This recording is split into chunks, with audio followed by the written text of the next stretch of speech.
But that fire, by the way, was started by people on the... Order. Mr. Gullis, this is an opportunity to ask questions, not to make speeches.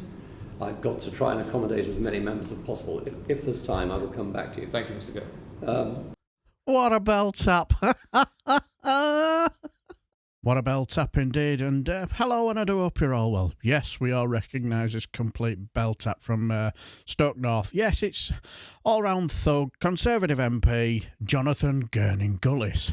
Now, this was in September 2021, and this was in the Nationality and Borders Bill. Now you'll be wondering, why am I going back to this? Because this has got a bit of an airing, and when I was on the Sunday brunch, can I say, thank you guys for inviting me, honour and a privilege.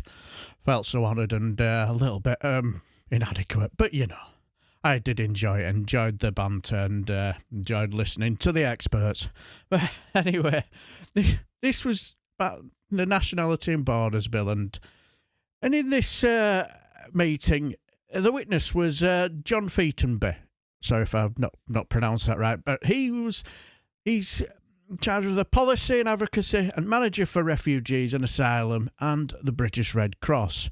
And let's just sit back, watch and enjoy as this young man absolutely skulls and absolutely tears to shreds the nonsense that is Jonathan Gullis. Enjoy. Clause 10 obviously talks about the idea of differential treatment. To people in Stoke-on-Trent, this seems absolutely acceptable because those who have come through safe and legal routes such as Afghanistan, and Stoke-on-Trent is, by the way, a member of the asylum dispersal scheme, the fifth largest contributor in the UK. Whereas in compared to the illegal economic migrants coming over the English Channel, because obviously they're already in a safe country in France, do you not think that actually therefore saying that we're going to treat people differently is actually going to help deter people making the journey, therefore will impact the people smugglers because people will not make that dangerous journey which they should be making in the first place, because ultimately obviously they're aware of the consequences when they're caught. On that point, and that's one of the reasons why we're concerned about that clause. I mean, we definitely come from a slightly different viewpoint in that we don't believe that people's rights and entitlements should be based on how they've entered the UK, but should be based on their protection need. And for those people who go through the asylum system and fall into that group 2 within clause 10, they are people who the UK has recognised as being in need of international protection and having refugee status. But from the people that we work with and the conversations that we have with people who have been through the process and who maybe have arrived in the UK on a small boat or through some other irregular means, what they tell us is that these changes wouldn't have impacted the decisions that they made. It's very unlikely that people really have a clear idea about what the UK's asylum system looks like, what their entitlements will be, whether they're in it or actually when they go on to get status. Some people have very little choice over the country in which they end up. It may be that those smuggling networks, which they may well not have started being involved in France, it could well have been much closer to the country from which they fled. They have much more control about where people are ending up. But also, that idea about where somebody feels safe is quite often quite subjective to that individual. And there are many reasons why people may feel that they were in France but were unable to avail themselves of the protection system there. It might be that the ways that people were living in France, they weren't aware of how they could claim asylum or the route to do that. It may be that they were treated in some way along that journey that felt that they weren't able to avail themselves of protection of France. But I think it's also important to note on those points is that obviously the vast majority of people who do make it to France in search of protection stay in France. France receives generally at least 3 times as many asylum applications as the UK. So we don't believe that actually the differentiated treatment would deter people. But I think one of the other challenges around the differentiated treatment in clause 10, and I mean Stoke is absolutely one of those places in the country that we work, we pay tribute to. Abby Brown, leader of the council, speaks very eloquently about how proud she is of the council's role. But there is a potential that actually clause 10 will make it far harder for those local authorities who do support people. Because if those people continue to come to the UK, continue to go through the asylum process and continue to get status, at that point, if they're then unable to reunite with their family members, if they have insecurities around the length of time that they're going to get status, and really crucially, if they're unable to access public funds, that potentially impacts their integration prospects, but also impacts their ability to support themselves, which may well just increase the pressures on local authorities. So with regards, because obviously you mentioned the fact that some people say that they would still choose to make the journey despite the bill. So what we're saying is that those people who are willing to make the journey, of which 70% and over are 18 to 30-year-old men on their own, who have obviously put thousands of pounds in the hands of people smugglers by their own choice. So what are you saying, Jonathan Gullis? You prefer them for these people to put their children into dangerous situations like that and their wives, not themselves? What are you trying to say? What an idiot. They're willing to keep funding a smuggling entity in order to try and access the UK, because they seem to think the UK is a better deal than mainland France, Italy, Greece, which is obviously all part of the European Union, have the same protections that UK will do with the ECHR and things like that. Ultimately, does that not just show that the system is therefore broken and why the legislation is needed? Because we do need to make sure these illegal economic migrants crossing the channel are treated differently to those from Afghanistan, for example, who have made the safe and legal route that we've provided through Operation Fitting. We would probably disagree that they are illegal economic migrants. There are people... Exactly. They're not illegal economic migrants. They're refugees, you absolute bell-tap. Who have protection needs, and obviously if they've gone through Clause 10 and they fall into that group too, they have gone through the asylum system and it's been found that they are refugees. But we absolutely agree that there needs to be action taken to reduce the number of people making those dangerous journeys. There are too many people putting their lives at risk crossing the English Channel to get there. I have a suggestion. Why don't you build a processing plant in France? Quite happy to build one for you. I think you know the reason why you won't, because you know a good proportion of them people who do claim asylum in that processing plant will have their asylum granted.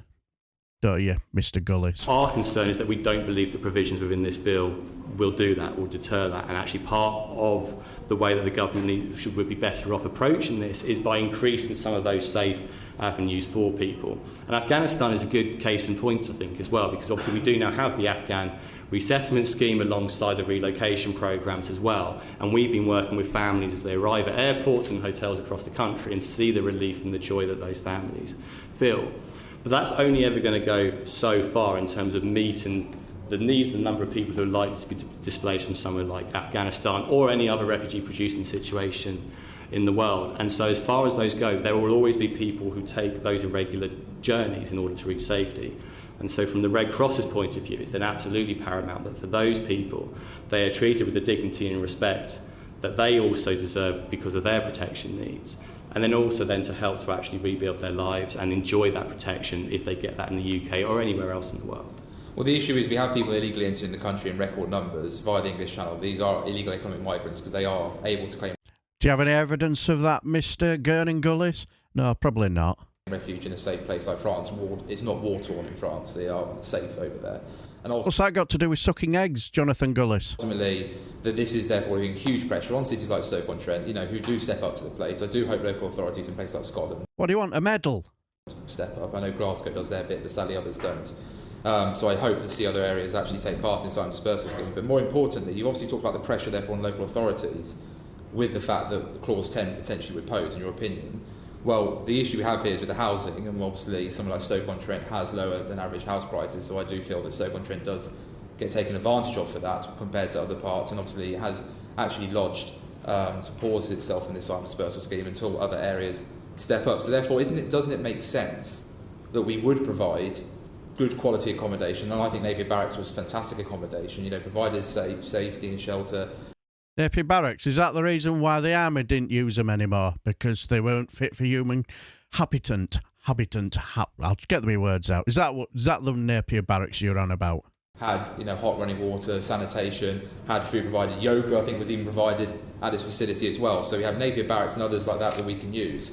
But do you also think that the idea of potentially doing what Denmark is doing, which I think is a fantastic idea as well, of taking people maybe to another country like Rwanda and actually processing them out of the United Kingdom will also help to deter people making this dangerous journey?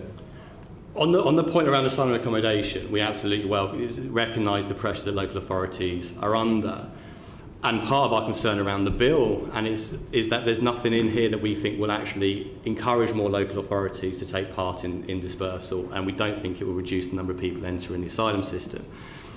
the number of people claiming asylum in the UK at the moment isn't anywhere near the historic highs of the early 2000s. It's gone up slightly over the last couple of years, but it's still lower than it was at the height of the movement from Syria in 2015 and 2016. We don't believe that there's too many people claiming asylum, that the UK should be able to deal with the number of applications at the moment. But what we've seen over numerous years, and this predates the COVID-19 pandemic, is that slowdown in the rate of decision making. And that then obviously leaves more people in the asylum support system for longer periods of time, increases that pressure on asylum accommodation. So it's why, again, I reiterate that point around focusing on decision making, making sure the Home Office's resource to make good quality and quick decisions should be an absolute priority. The point around accommodation centres is an interesting one. We would certainly believe, and from the people that we've worked with, that Napier has had a negative impact on the people who have been accommodated there. It hasn't provided the environment that many of them, that many people who have been through traumatic experiences require. Penally Barracks in particular, there was a live firing range on site, which was, for many people, re-traumatising. But that fire, by the way, was started by people on the... Order. Mr Gullis, this is an opportunity to ask questions, not to make speeches. I've got to try and accommodate as many members as possible. If there's time, I will come back to you. Thank you, Mr Gill. What a belt up. What a belt upper. Did he learn his lesson, after being schooled, but for his utter ignorance and stupidity? No, he had to be schooled by Zoe Gardiner, the policy advisor and joint counsel for the welfare of immigrants.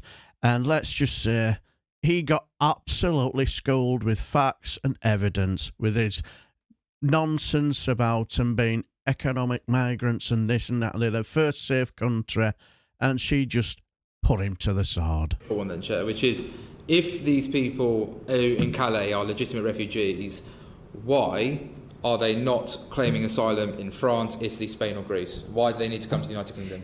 Many of them have. As I'm sure you'll be aware, because I think the previous witness did say this, the vast majority of people who seek asylum worldwide, firstly, 86% of refugees and displaced people worldwide remain in the country neighbouring the one they have fled. So 86% of people remain in developing countries.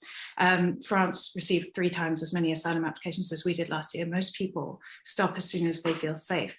But the people who are making their way to England and who specifically wish to come to the UK do so because they have ties to this country, because they either have served with our military, as in the case of people from Afghanistan, or have family members, as with the Syrian client that I mentioned, that JCWI is representing, or speak the language because of our colonial history and have other ties of kinship and history here. So there are people who have legitimate ties to the UK, and there is no good reason why they should particularly have their claims assessed in France if they do not wish to. It doesn't really work for us to say to the French that, given that we're geographically located slightly to the west of you, none of these refugees are our responsibility and they're all on you, because France can say the same thing, and then Italy can say the same thing, and then the entire international refugee protection system will crumble. So it is necessary that we Ms. step up Gardiner, and you take are our making fair your share of case really refugees. well, but I'm trying to get a couple more people in. Absolutely spot on. Absolutely spot on. It's not rocket science, is it? And like as she said, the other witness has basically said the same thing. So it's basically with Jonathan Gullis, it's through one ear and out the other, because he's just an absolute Neanderthal, isn't he? He's just as thick as our 30p Lee, isn't he? And I more and more think they know exactly what they're doing. It's just the culture wars. It's just red meat for their base, dinghy spotting and stuff like that. But well done, these two. Absolutely made him look the absolute complete cretin that he is. Now, I know this was done in 2021, but as I say, I was on the Max's Sunday brunch with Alex and Rob, and I didn't know about this, and I watched it, and it was fascinating. I'll leave the links for both of them down below. They're absolutely superb. Well worth a watch. So anyway, this video will be going on long enough. So have a fantastic day and take care, my friends.